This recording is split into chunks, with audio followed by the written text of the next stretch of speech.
soirée.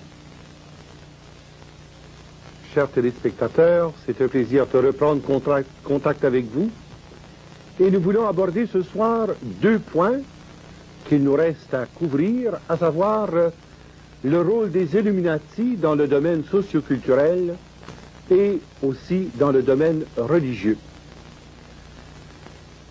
Sur le plan socioculturel, il est bien clair que le rôle des Illuminati sera d'une importance capitale, puisque, afin de pouvoir en arriver au contrôle des nations, il faut d'abord contrôler l'opinion publique et contrôler les médias, afin de pouvoir, par là, en arriver à contrôler la politique et l'orientation ultime des programmes visés par les Illuminati.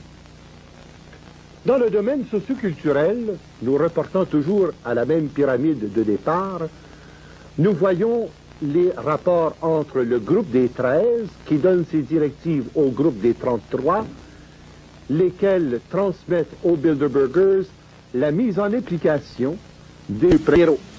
Et sur le plan socioculturel, on vise essentiellement trois choses.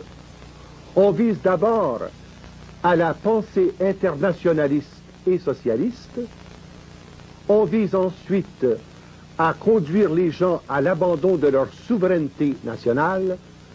On cesse d'être citoyen d'une nation pour devenir en échange citoyen du monde. Et troisièmement, on donne aussi par voie de communication la philosophie de base et la pensée directrice de la société que l'on veut mettre en place.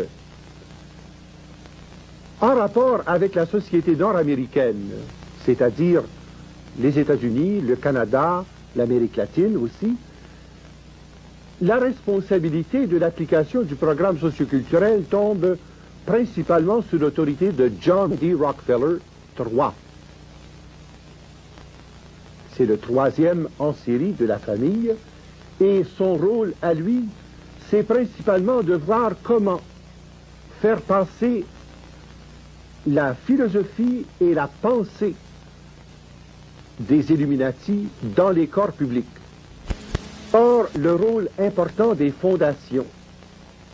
Les fondations qui jouaient un double rôle, celui d'abord de pouvoir trouver une tribune capable de répandre et de diffuser les grandes orientations de pensée et de fonder les centres de recherche, et ensuite avoir aussi une possibilité d'investir des montants fabuleux d'argent qui seraient exempts de taxes. Je vous dis en passant que simplement l'ensemble du complexe Rockefeller fait un profit quotidien de 3,4 milliards et ne paye jamais un sou de taxes pour quelque raison que ce soit, grâce au truchement des fondations et des diverses formes d'investissement sur le plan socioculturel et sur le plan religieux. Comme on dit, il faut le faire. Vous avez d'abord les grandes fondations Rockefeller qui concernent la fondation des arts, la fondation médicale. Vous avez aussi la fondation de recherche, dont la plus importante soit le CFR, qui est le Council on Foreign Relationships. Vous avez ensuite les fondations Carnegie. Vous savez que les Rockefeller et les Carnegie sont mariés par alliance, et alors à ce moment-là, les alliances financières ont suivi les alliances matrimoniales. Vous avez ensuite la fondation Ford, qui couvre un secteur gigantesque pour la promotion surtout des œuvres de soutien sur le plan philanthropique. Vous avez la fondation Casey, qui vise surtout l'étude de la parapsychologie, qui vise l'étude également de tous ces phénomènes de caractère occulte, mais sous l'angle pseudo-scientifique. Et enfin, vous avez la fameuse fondation Guggenheim, qui, elle, se reporte principalement à la recherche dans le domaine des arts, et surtout des arts contemporains, des arts futuristiques. Grâce à ces diverses fondations et aux revenus qu'elles génèrent, eh bien, on est venu à bout petit à petit à établir une médiacratie. Je dis bien médiacratie car il s'agit d'avoir le contrôle absolu des médias afin de transmettre toute l'information voulue et pouvoir aussi cuisiner les données en fonction de la pensée globale que l'on veut promouvoir en rapport avec le gouvernement mondial et l'internationalisme capitaliste préconisé par cette dynastie. Parmi les grands journaux qui sont contrôlés, vous avez par exemple Time Magazine, vous avez Newsweek, vous avez Fortune, vous avez ensuite plusieurs réseaux de journaux qui sont entièrement contrôlés par les Rockefeller, notamment le New York Times. Vous avez aussi le Chicago Tribune, vous avez le Manhattan Press, et depuis peu, le contrôle absolu de Reuters et de United Press Associates. Ce qui veut dire que les nouvelles qui nous parviennent sont déjà traitées à la source et partiellement éculées de la partie qui deviendrait dangereuse. Il n'était pas de contrôler les journaux et les grandes revues. On est venu à bout de mettre la main sur la télévision. Vous avez les grands réseaux, comme par exemple ABC, NBC, CBS et aussi le PBS, qui ont été contrôlés entièrement par la puissance économique afin de pouvoir promouvoir par les différents programmes et par la forme d'entertainment les objectifs visant à pouvoir briser en quelque sorte les éléments essentiels qui tenaient la société américaine en particulier et la culture de l'Ouest en général, faisant l'érosion graduelle de tous les piliers fondamentaux de la pensée, de la spiritualité et de la philosophie de base. Ce qui nous a conduit évidemment à pouvoir se donner ensuite des moyens à agir sur le plan de l'éducation. Vous avez que par exemple la Commission générale de l'éducation qui est affiliée à l'UNESCO et le contrôle des deux secteurs permet ainsi de pouvoir transmettre de plus en plus d'internationalisme dans les productions de ces divers organismes. Vous avez ensuite 3 grandes universités qui tombent sous le contrôle absolu des Rockefeller, grâce aux diverses fondations déjà précitées, qui donnent des octrois fabuleux aux universités, à la condition toutefois qu'on admette comme professeur dans telle ou telle faculté des Illuminati. Alors vous avez l'université de Chicago, l'université Columbia et l'université Stanford. Vous avez ensuite l'Association nationale de l'éducation, qui, elle, est un organisme complètement distinct du gouvernement, qui poursuit ses propres objectifs, a ses propres programmes et fait préparer une série de manuels scolaires que l'on répand dans tous les secteurs de l'éducation. Et dans le domaine des manuels scolaires, eh bien, il y a surtout l'éditeur McGraw-Hill qui contrôle la planification, la promotion et le financement de tout ce qui s'appelle instruments d'études et de recherche en ce domaine. De plus, après avoir contrôlé le socio-culturel, on finit par contrôler le religieux. On veut donner, et je donnerai un mot là-dessus dans un moment, je veux donner tout simplement un aperçu comment, par le contrôle des fondations, on parvient à donner des octrois si considérables que l'on peut orienter et, je dirais, désamorcer le caractère spécifiquement évangélique et chrétien de certains organismes. Sur le plan religieux, nous pourrons peut-être regarder à 3 grands aspects qui vont nous concerner de très près. Il y a d'abord l'aspect des religions proprement sataniques qui sont fondées, soutenues et appuyées par les ressources des diverses fondations socioculturelles que nous avons mentionnées il y a un instant. Je pense notamment à l'agence et à la religion Wicca, qui est le Witches International Crafts and Conjuration Arts. Vous avez the Satanic Brotherhood of America, qui est une église formellement satanique. Vous avez de plus de cela l'organisme qui diffuse principalement la religion pseudo-scientifique qu'on appelle la scientologie, et ensuite la religion universelle de l'unification. Alors ce sont des moyens par lesquels on veut influencer la pensée chrétienne pour donner des orientations définitives sur le plan de la pensée internationaliste et capitaliste dans son ensemble. Car on veut aboutir à une seule religion mondiale où le Dieu d'Abraham, d'Isaac et Jacob est présenté comme le Dieu des malheurs et le Dieu des défaites, et finalement Lucifer comme le Dieu qui rend l'homme heureux et qui lui donne les moyens de fortune pour atteindre sa finalité propre. Grâce à une grande université qui a été fondée à New York même, on est parvenu à pénétrer le christianisme des grands principes du relativisme, du matérialisme et du grand principe de l'hédonisme, donnant ainsi bonne conscience à l'ensemble des chrétiens qui disent « faut pas s'en faire, tout le monde le fait, fais-le donc ». Petit à petit, la résistance de conscience et la fibre morale de la nation est atteinte, et c'est peu à peu la démission des puissances religieuses pour ouvrir à Satan toutes les portes. Là où notre foi nous soutient, là où notre foi nous inspire, c'est de savoir la promesse de Jésus. Pierre, tu es pierre, et sur cette pierre je bâtirai mon église, et les portes de l'enfer ne prévaudront pas contre elle. Telle est notre foi, telle est notre assurance, telle est notre conviction.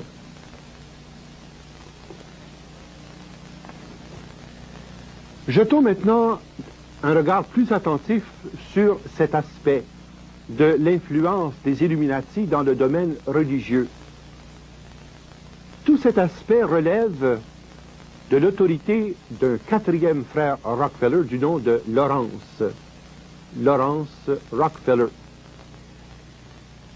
Dans le domaine de la formation proprement dite, on a favorisé les théologiens de diverses confessions à professer une foi de plus en plus libérale, tendant à enlever à la parole de Dieu son sens concret et fort, tendant aussi à mettre l'accent surtout sur les principales doctrines de foi, présentées cette fois comme des mythes et non comme des réalités religieuses de foi.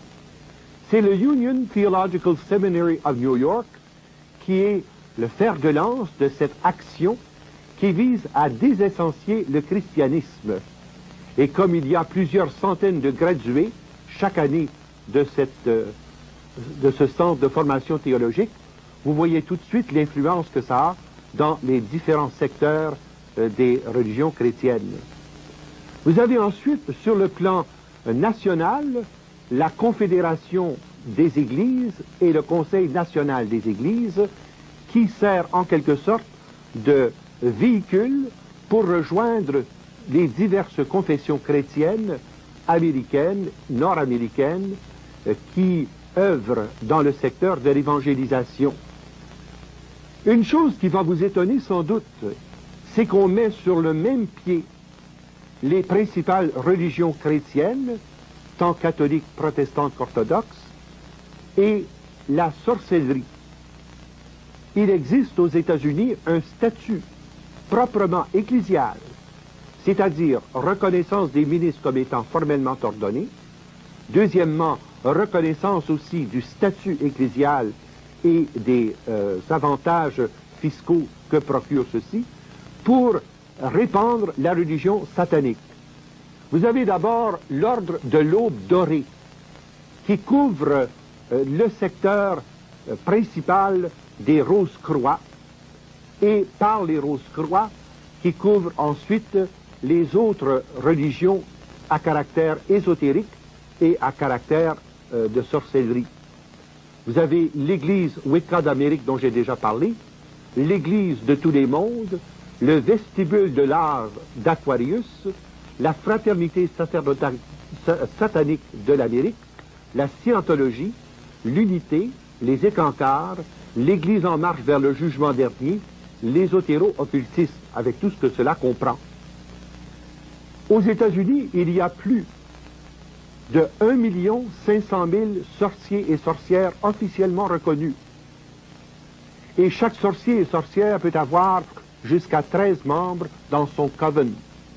Ah, vous voyez tout de suite l'ampleur que cela peut avoir et les implications qui en résultent dans le domaine religieux. Mais on ne s'est pas contenté de travailler à amenuiser le sens chrétien de la formation théologique et à répandre la doctrine de la sorcellerie. On a voulu de plus infiltrer les diverses religions en abordant les divers ministres, premièrement en achetant tout simplement et carrément leur allégeance. Il n'y a rien comme un don de 10 millions ou de 15 millions pour aider quelqu'un à changer ses opinions sur tel ou tel organisme bienfaiteur.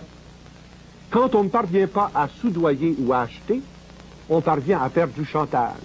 On monte ainsi des documents qui serviront ensuite à faire marcher quelqu'un qui refuse de marcher. Et c'est ainsi qu'on a tenté de noircir la réputation de Martin Luther King, par exemple, et qu'on a cherché à ternir la réputation d'un Oral Roberts. Heureusement, les efforts n'ont pas réussi, mais la chose a été quand même tentée. Ensuite, si on parvient à séduire les ministres par le plan des œuvres et des paroisses, on veut aussi séduire le peuple. Et là, on a recours à la musique. La musique rock, notamment, est en train de prendre une orientation très, très différente. Jusqu'à présent, nous avons parlé du rock en tant que message subliminaux satanique, et on a parlé, au moins en passant, du punk rock, mais la prochaine étape, c'est qu'il y a le groupe qui s'appelle The Healers, et plusieurs autres groupes qui, relevant des églises sataniques dont j'ai parlé, seront véritablement des groupes officiellement religieux qui feront leur ministère par la musique rock. Le groupe qui commence à poindre s'appelle The Healers, mais vous avez aussi d'autres groupes dont fait partie KISS en particulier, Kings in Satan's Service, prêtres ministres au service de Satan, mais vous avez ensuite d'autres formes d'infiltration où on veut amener les gens vers la consécration à Satan par la voie de la révolte, de la violence, de la perversion, et finalement aboutir aux messes noires qui se répandent de plus en plus et à la construction de temples sataniques un peu à travers le monde. D'ailleurs, au Canada, nous en avons déjà notre portion, hélas, trop vaste par rapport aux besoins de la nation. D'autre part, pour pouvoir agir de façon légale et d'être complètement couvert, voici quelques organismes qui ont été mis sur pied pour pouvoir désamorcer des gens qui essaient d'attaquer de plein front ces organismes de caractère religieux. Vous avez l'Union américaine des libertés civiles. Et l'Union américaine des libertés civiles a pour fonction essentielle de s'attaquer à ceux qui s'en prennent aux religions sataniques, qui s'en prennent à l'ésotérisme, qui s'en prennent à la sorcellerie, et on leur intente des poursuites judiciaires sous l'article de la séparation entre l'Église et l'État, et aussi sous l'autre article de la discrimination. Vous avez la proposition 13 qui vise à la taxation des biens ecclésiastiques, et le Bill 41 qui va très loin. Le Bill 41 vise à faire le recensement non seulement des œuvres de charité, mais à obtenir la liste individuelle des donateurs de chacun des organismes. Et grâce à une mémoire électronique, on parviendra en temps opportun à pouvoir s'en prendre graduellement à ceux qui soutiennent les actions évangéliques trop fortes et qui empêchent les organismes des Illuminati d'atteindre leur finalité. Enfin, vous avez la Ligue antidifamatoire qui emploie chaque année des ressources légales considérables, prétendant défendre la réputation et l'intégrité des personnes en cause, mais en réalité obtenant de ceux qui dénoncent les agissements des Illuminati des poursuites de l'ordre de 1 million, 5 millions, 10 millions. Parlons un mot maintenant des groupes chrétiens infiltrés. Et c'est très triste de constater que des endroits qui ont été vraiment des lieux d'évangélisation de qualité sont maintenant sous la coupe des Illuminati. Je pense notamment à Melodyland, qui avait été fondé, comme on le sait, par le frère de David Wilkerson. Eh bien, Ralph Wilkerson, après avoir reçu un premier don de 10 millions et un autre de 7 millions, a commencé à enlever de l'aspect de son évangélisation toute forme d'action qui porterait atteinte aux Illuminati. Et finalement, les compagnies de disques qui relevaient de Melodyland ont été achetées par les Illuminatis et on offre même dans les disques chrétiens certains messages subliminaux qui sont aux antipodes du contenu audible de ces disques-là. Je pense notamment au groupe qui s'appelle The Lamb, aux maisons d'édition de disques Dove et Birdwing. Je pense aussi à Unity Village, qui était une expérience œcuménique de très grande envergure, qui a fait un bien considérable en Amérique du Nord et qui finalement a été soudoyé et acheté par les Illuminatistes au point que maintenant Unity Village est entièrement au service de l'idéal internationaliste et socialiste de la pensée illuminatiste. Et ensuite vous avez leur revue absolument dérogatoire qui s'appelle The Voice of Healing. The Voice of Healing qui a été pendant de longues années le principal organe de diffusion de personnes telles que Oral Roberts, Catherine Kuhlman, et qui maintenant est rendu entièrement au service des illuminatistes dans le sens de la scientologie. Il faut aussi la promotion du contrôle de l'inconscient, et nous en avons de grands exemples ici en Amérique du Nord, au Canada notamment, et au Québec, ce qu'on appelle le mind control. Comment parvenir à obtenir le contrôle de l'inconscient profond? Vous connaissez pour la plupart les œuvres des grands maîtres, vous connaissez aussi les œuvres du Dr Murphy, les œuvres de Edgar Cayce, les œuvres de Da Silva. Eh bien, la promotion est faite par les Illuminati pour parvenir à inviter l'homme à mettre sa foi en lui-même. Le principe est très simple. Vous n'avez développé que 5% ou 10% de vos aptitudes. Développez 100% de toutes vos aptitudes et vous serez comme des dieux. C'est exactement le même langage que tenait le serpent au jardin de l'Éden lorsqu'il dit à Adam et Ève, vous serez comme des dieux si vous mangez de ce fruit. Or, ce fruit est servi en abondance par les illuminatistes, mettant l'accent sur le narcissisme et sur l'égoïsme d'un moi hypertrophié, et qui ouvre les voies techniques pour contrôler même l'inconscient profond grâce au yoga, grâce au zen, grâce aux diverses techniques développées par Da Silva, et aussi grâce au pouvoir ésotérique du Dr Cayce et du Dr Murphy.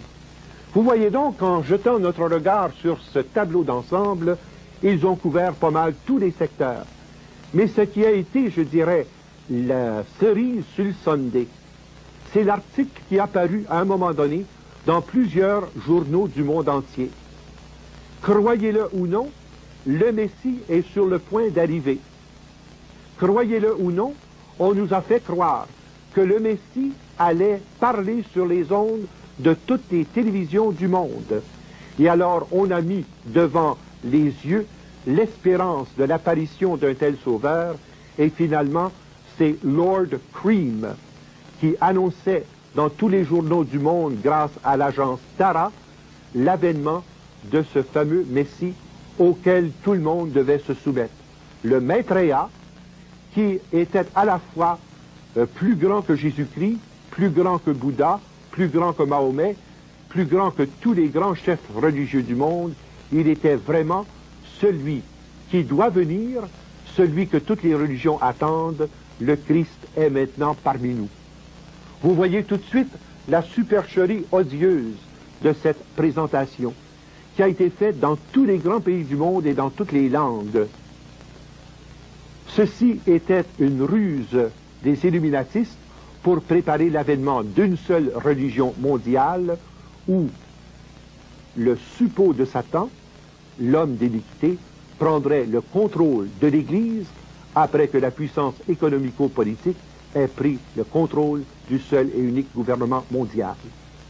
Ce ne sont pas des rêves en couleur, ce ne sont pas là des paroles en l'air, vous avez devant les yeux les documents, les faits.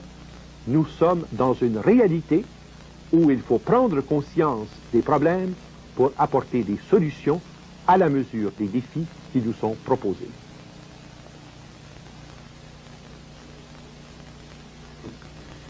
Une des plus grandes supercheries que les illuminatistes aient réussi sur le plan religieux, c'est cette annonce pleine page qui paraissait il y a 1 an exactement, au mois d'avril 82. On annonçait l'avènement du Maitreya, l'avènement du Messie. En d'autres termes, on venait annoncer au monde que l'Antéchrist allait finalement créer l'unification de tous les hommes, de toutes les nations, de tous les peuples. Cependant, ils ont été pris un peu de court par les diversifications qui ont été faites, notamment par le groupe arabe et le groupe pétrolier du Moyen-Orient, et par la guerre d'Israël et la confrontation avec la Syrie et le Liban. Toutefois, le même principe demeure. Ils veulent absolument qu'un seul gouvernement mondial puisse être servi par une seule religion mondiale. Toutefois, le même principe demeure. Ils veulent absolument qu'un seul gouvernement mondial puisse être servi par une seule religion mondiale.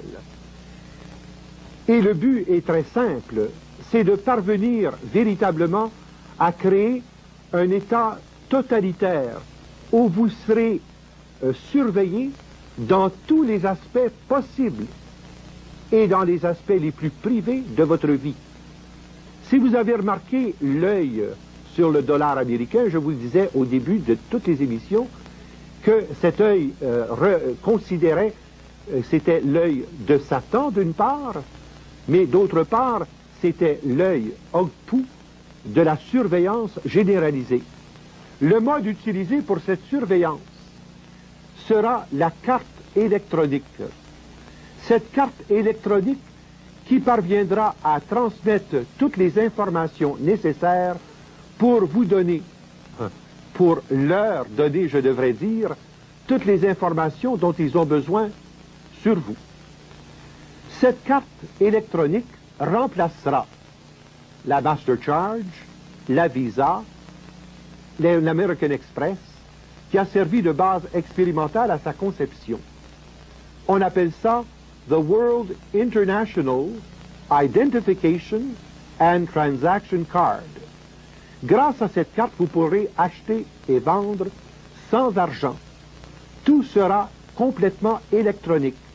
Mais il y a une barre noire ici, la même que vous retrouvez sur votre carte Visa et sur toutes vos cartes de crédit, que ce soit les cartes de crédit automobile, que ce soit les cartes de crédit d'essence, c'est le même principe. On enregistre sur cette ligne l'information détenue par 40 000 chips informatiques. Ainsi, on pourra savoir en tout temps où vous allez, à quelle heure vous êtes allé, qui vous avez vu, ce que vous avez entendu, ce que vous avez acheté, le genre de livre que vous lisez à la bibliothèque, votre dossier médical, votre dossier politique, votre dossier économique. C'est exactement ce que George Orwell avait écrit dans son fameux roman 1984. Et George Orwell était bien placé pour savoir ce dont il parlait, car il était lui-même un illuminatiste qui s'est dégagé de leur emprise. Et lorsqu'il a écrit son roman, qui paraissait un roman de science-fiction, eh bien, il savait très bien les échéanciers des illuminatistes, puisque c'était le docteur Carroll Quigley qui lui avait donné les informations nécessaires à cette fin. Cette carte, vous serez forcé de la prendre. En soi, il n'y a peut-être pas de problème majeur, mais la difficulté viendra où on voudra corroborer la carte par l'insertion d'un chiffre sous-cutané qui correspondra à votre chiffre unique, le chiffre de votre carte d'identité. On l'insérera sous la peau de votre main et on l'insérera sous la peau de votre front. Je ne devrais même pas dire au futur on l'insérera, puisque dans l'armée américaine, tous les membres de l'armée américaine et tous les enfants nés dans le cadre de l'armée américaine portent déjà ces deux marques. Ils sont déjà programmés et planifiés en vue du système monétaire mondial. Mais ensuite, on ira dans le domaine des prisons. Et on a déjà commencé, si vous avez lu une affiche il n'y a pas très longtemps, où on a inventé les handcuffs électroniques, c'est-à-dire les menottes électroniques qui contrôlent vos allées et venues dès lors que vous êtes passé en cours mais que vous ne servez pas de temps en prison. Cette annonce apparue il y a environ 15 jours et c'est un juge américain qui l'a mise au point afin de pouvoir contrôler si quelqu'un obéit exactement aux règlements prévus par leur forme de sentence, sans passer par la prison. Ceci vous montre donc que ce qui paraissait de la science-fiction il y a 20 ans, il y a 10 ans, est devenu une réalité concrète. Mais cela ne devrait pas nous effrayer.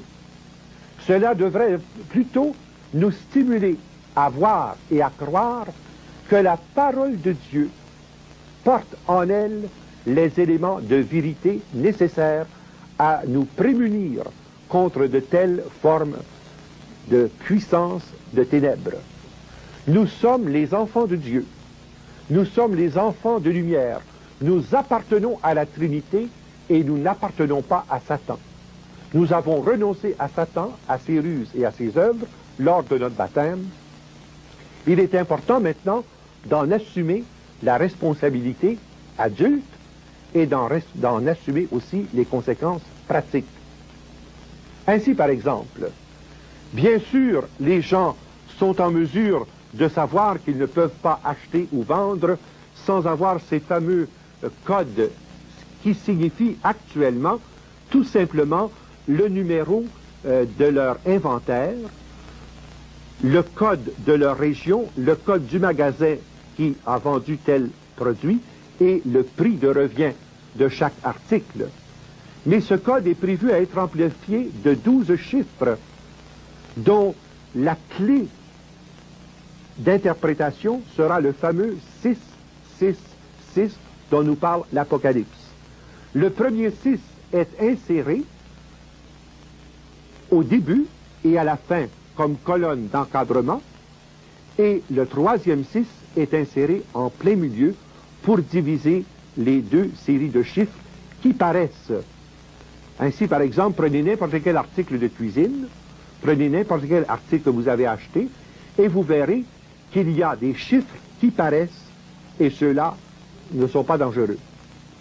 Mais vous remarquez qu'il manque des chiffres précisément vis-à-vis des colonnes 6, 6, 6. Pourquoi? Parce que c'est la colonne qui permet de nourrir cette information à l'informatique universelle de Bruxelles. Et c'est pourquoi la Bible nous parle de ce fameux chiffre 6, 6, 6 comme étant le numéro de la bête sans lequel nous ne pourrons ni acheter ni vendre. Est-ce que ça veut dire à ce moment-là que nous sommes cuits? Est-ce à dire à ce moment-là qu'il n'y a plus rien à faire? Bien au contraire. Cela veut dire que nous pouvons parvenir à agir par mode concerté sur le plan des communautés chrétiennes qui deviendront de plus en plus autosuffisantes. Je vous donne un exemple qui a été tenté dans 2 États américains où on fait l'échange des services. Je pense notamment, par exemple, à cette collection de données où une personne qui est électricien, un autre qui est poseur de tapis, un autre qui est plombier, un autre qui est dentiste, un autre qui est médecin, offre tant d'heures semaine à ce consortium et pour chacun des services, il est coté pour tant de points. Et grâce à un échange de services entre ces diverses personnes, il y a cette réserve qui permet aux uns et aux autres de se suffire sans avoir à passer par le système monétaire d'aucune façon. Il va falloir en venir graduellement à bâtir des communautés chrétiennes, des communautés humaines où le service et la gratuité vont prendre le pas sur l'échange commercial économique. Il va falloir apprendre aussi à mettre en commun nos ressources communautaires pour bâtir ensemble, dans la justice, l'amour et la vérité, la cité de demain, la civilisation de l'amour. C'est vers cela que nous cheminons. Et c'est pour cela que nous œuvrons, afin de pouvoir donner aux gens les moyens d'action, de se prémunir d'une part contre cette puissance de ténèbres et parvenir d'autre part à agir dans la liberté des enfants de Dieu. C'est vers cela que nous cheminons. Et c'est pour cela que nous œuvrons, afin de pouvoir donner aux gens les moyens d'action, de se prémunir d'une part contre cette puissance de ténèbres et parvenir d'autre part à agir dans la liberté des enfants de Dieu. Nous donnerons dans un moment des directives pratico-pratiques sur le plan personnel, sur le plan local et sur le plan ecclésial. Mais d'ores et déjà, il est possible pour nous de commencer à concevoir comme il est vital de tisser nos liens de fraternité et de solidarité pour vivre ce que l'Évangile préconise dans son enseignement. Ce que la parole de Dieu nous propose comme communauté voulue par le Seigneur. La pire attitude est celle du défaitisme. En se disant, ils sont trop gros, nous sommes trop petits, nous disons en fait, le diable est plus fort que le bon Dieu, Lucifer plus fort que la Trinité. Or, il n'y a rien de plus faux. Il est important pour nous de prendre conscience de nos liens de solidarité, tant sur le plan chrétien que sur le plan humain, et ensuite exercer toutes les ressources de nos moyens démocratiques actuellement en usage pour prendre le temps nécessaire à démasquer et à débusquer ceux qui se sont infiltrés aux différents niveaux de pouvoir. Nous croyons que les banques sont toutes puissantes et pourtant on s'aperçoit que le système coopératif a commencé à déloger une certaine puissance des banques. Nous pensions que les consortiums étaient tout puissants et les cartels omnipotents, et on commence à se rendre compte que par l'union des petits, on parvient à débusquer les grands et les puissants, ceux qui usaient de leur puissance et nous offraient leurs services à des taux usuraires. L'avenir reposera sur notre volonté ferme de miser sur la gratuité des services dans l'échange de l'amour. Nous nous en porterons seulement que mieux en réalisant le plus-être et le mieux-être sur le plan personnel, sur le plan sociétal et sur le plan universel. Voilà maintenant que nous sommes prêts à entendre les directives pratiques que j'ai préparées à votre intention et que j'aimerais voir mises en œuvre dans les jours et les semaines qui vont suivre. Comme il est essentiel et indispensable de se dire, même si Satan est prince de ce monde, Jésus demeure le roi des rois et le seigneur des seigneurs. Et même si Satan gagne 10, 11 ou 12 rounds, c'est le dernier knock-out qui réglera son compte. Nous savons que Jésus est vainqueur et que la puissance des ténèbres sera vaincue par l'agneau immolé, ce Jésus rédempteur qui est venu apporter aux hommes son royaume de vie et de vérité, son royaume de grâce et de sainteté, son royaume de justice, d'amour et de paix.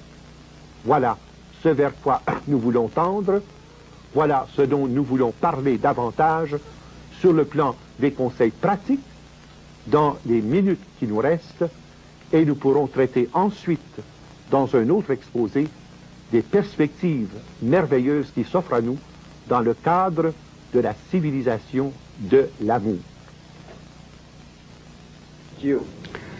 La civilisation de l'amour, voilà la clé de voûte qui va nous permettre de résoudre l'ensemble des problèmes que nous avons examinés. Jean-Paul II disait au Katholikentag d'Allemagne, la civilisation de l'amour, cela signifie en tout premier lieu l'engagement de toutes les forces du cœur et de la raison pour la construction d'un monde unifié dans la justice et la paix. Au nom de l'amour du Christ qui est plus fort que tout pouvoir, que tout égoïsme, que toute haine, unissez-vous avec tous les hommes de bonne volonté pour vaincre la menace de mort qui plane sur la paix du monde. Or, nous avons reçu du magistère de l'Église un ensemble de doctrines qui nous parlent d'un nouvel ordre social chrétien.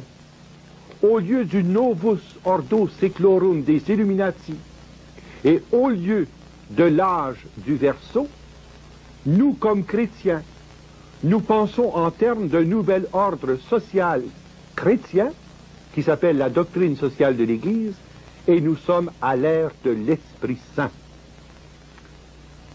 La question qui se pose, que pouvons-nous faire et que devons-nous faire? D'abord, prendre connaissance de tous les documents de l'Église parlant de ces questions majeures que nous venons d'exposer sur l'économie. J'en signalerai 5 d'une capitale importance. La plus récente, c'est l'encyclique Laborem Exercens, c'est par le travail. Cette encyclique a pour fonction précisément de clarifier tout le débat,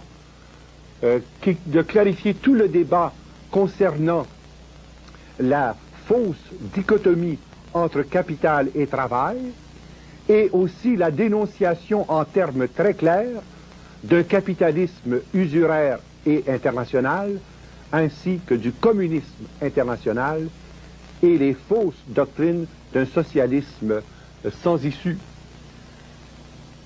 De plus, il y a les enseignements de Gaudium et Spes, ce document central de Vatican II sur la question. Pensez à l'encyclique du pape Paul VI sur la progression de tous les peuples, et aussi à ce document qui a été adressé précisément au cardinal Maurice Roy, à l'occasion du 80e anniversaire de la parution de Rerum Novarum.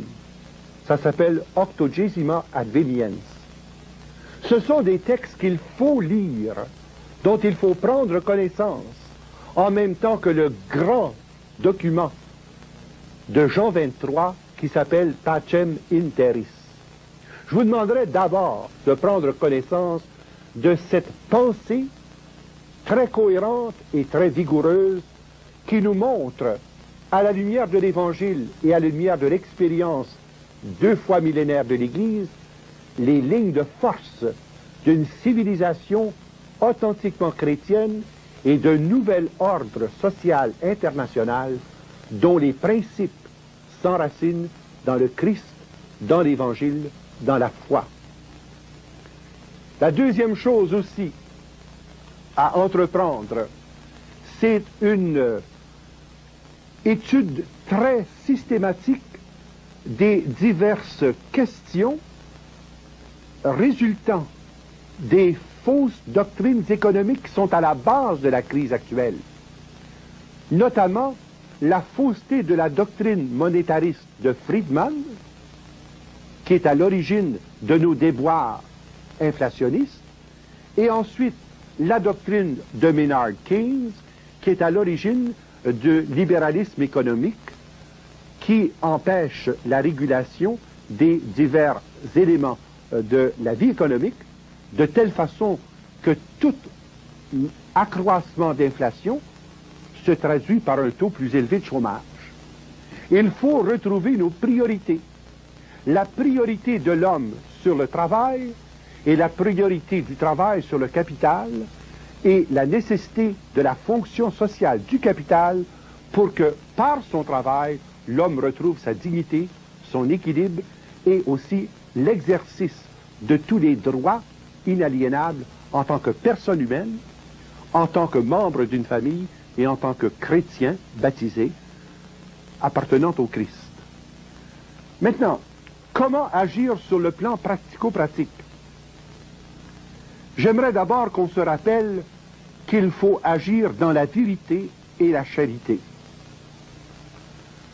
Tout ce qui sera entrepris dans les directives suivantes doit respecter les 5 principes suivants. Se mettre au service de la vérité dans un esprit d'authentique charité, diriger notre action non contre les personnes, mais contre les idéologies ou les objectifs inacceptables proposés et propagés par des groupes. Troisièmement, recourir uniquement à des moyens de non-violence, toujours respecter les moyens démocratiques, légaux et loyaux, qui respectent à la fois les exigences de la personne et du droit humain et les exigences de la foi chrétienne.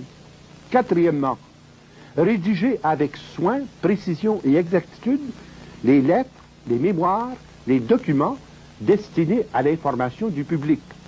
Car c'est par la transmission de la vérité qu'on rend les gens aptes à pouvoir faire des choix pleinement sérieux, pleinement libres et pleinement responsables. Et enfin, 5e recommandation, éviter toute politique stérile, toute polémique, toute confrontation hostile, toute forme de croisade, de campagne ou de chasse aux sorcières. Il s'agit pour nous d'apporter des outils qui vont permettre la mise en valeur de la vérité pour pouvoir ensuite, grâce à cette vérité, désamorcer les uns après les autres les fausses solutions, les fausses valeurs et les faux éléments du système mondial qui nous est proposé. Sur le plan de l'action individuelle, un certain nombre de moyens pratiques sont suggérés. D'écrire personnellement, avec votre signature, votre adresse de retour, à votre député, tant fédéral que provincial, apportant vos réflexions et vos solutions sur le plan du chômage et de l'inflation. Votre devoir démocratique ne se limite pas à élire vos représentants, mais inclut aussi le devoir d'exprimer vos desiderata, soit à l'Assemblée nationale, soit au Parlement canadien. Et s'adresser en plus aux ministres responsables du secteur particulier des problèmes qui sont traités dans vos présentations. Écrire personnellement au ministre des Finances et au Premier ministre du Canada pour exiger le rapatriement du droit exclusif du Parlement canadien de battre la monnaie et d'imprimer les billets bancaires. Car le fond du problème repose sur cette erreur législative de 1933 et qui continue à se propager par les diverses lois bancaires dont la plus inique, c'est la multiplication des dollars fantômes par rapport à nos réserves réelles. La dernière loi de 1980 permettait de produire 24 dollars fantômes pour 1 dollar réel, ce qui met dans une situation d'insolvabilité nationale à la fin du compte. Troisièmement, éliminer dans les plus brefs délais possibles vos dettes hypothécaires, les dettes portant des hauts d'intérêt, des hauts taux d'intérêt. Débarrassez-vous de cela le plus vite possible. Et c'est là, je pense, que rentre en ligne de compte la solidarité des chrétiens et des frères par des prêts entre vifs, des prêts soit sans intérêt ou à faible intérêt. Car ne cherchez pas à vous créer un capital fictif par des placements bancaires magiques, car lorsque viendra le nouvel ordre économique électronique, tout cela ne vous vaudra pas un sou noir. Aussi bien que votre argent profite actuellement à aider vos proches, vos frères et vos amis à régler leurs dettes hypothécaires et à régler tous leurs emprunts portant de hauts intérêts. Rien ne vous empêche, entre vous, de faire une entente pour permettre au moins l'équilibre de la justice et de l'équité entre vous. Deuxièmement, sur le plan des petits groupes, la formation de comités d'action. Comités d'action pour recueillir le matériel essentiel à préparer des mémoires de qualité, bien documentés, avec référence à l'appui pour chacune des affirmations. Un autre comité de rédaction qui sera responsable de la rédaction des lettres aux journaux à grand tirage, rédaction des rapports et des mémoires aux divers organismes, et aussi préparation d'un mémoire de qualité pour la commission McDonald qui est chargée par le gouvernement de trouver des solutions aux problèmes économiques, du chômage et de l'inflation. Ensuite, remettre en petits groupes toute la documentation que vous pouvez trouver. Quelqu'un a peut-être 5 ou 6 volumes que j'ai mentionnés. Un autre a peut-être une vingtaine d'articles de journaux qu'il a recueillis. Un troisième a peut-être une vingtaine de revues qui traitent de ces questions. Mettez en commun vos ressources et constituez des centres de consultation qui vont permettre à vos comités d'agir dans la vérité, dans la justice et dans la paix. Enfin, soutenir et supporter financièrement les déclarations publicitaires qui seront préparées par des groupes spécialisés en vue de publier dans les journaux à grand tirage les prises de positions énergiques pour résoudre la présente crise économique. Enfin, sur le plan ecclésial, eh bien, nos évêques ont déjà donné des directives très précises et très claires dans leur lettre du 1er janvier 1983. Il s'agit donc d'apporter sur le plan diocésain et sur le plan paroissial votre participation maximale. Car les évêques nous disent que le chômage doit prendre le pas sur l'inflation dans l'ordre des solutions des problèmes. Les évêques nous disent également que le fond du problème est l'erreur structurelle du capitalisme international, ce que je vous ai démontré largement depuis le début des conférences. Ensuite, les évêques établissent dans chaque diocèse des comités d'action qui vont permettre finalement à tout le monde de pouvoir choisir les voies communautaires qui garantiront l'avenir économique, l'avenir spirituel et l'avenir culturel de la nation et du peuple. Ainsi, on donnera le signe d'une société libre, responsable et démocratique qui sait agir par son action communautaire sur le leadership spirituel des évêques. Par ailleurs, et je termine là-dessus, comme le problème est d'une ampleur telle que l'empire des ténèbres a pris le pas sur les fils de lumière, il faut avoir recours aux moyens spirituels suivants. Et je termine là-dessus. La prière personnelle, familiale et communautaire, le jeûne, autant que possible une fois par semaine, des journées de réflexion ou de récollection qui porteront sur la vérité dans la justice et dans la charité, et finalement les souhaits d'adoration, la miséricorde de Dieu. Si mon peuple, sur qui est invoqué mon nom, s'humilie, prie, recherche ma présence et se repent de sa mauvaise conduite, moi du ciel, j'écouterai, je pardonnerai ses péchés, je guérirai son pays, je restaurerai sa nation. Désormais, mes yeux sont ouverts et mes oreilles attentives à la prière faite en ce lieu. Voilà les moyens concrets d'action qui vont nous permettre de déraciner le mal à sa source et engager la voie radieuse qui s'appelle la civilisation de l'amour. À tous, bonsoir.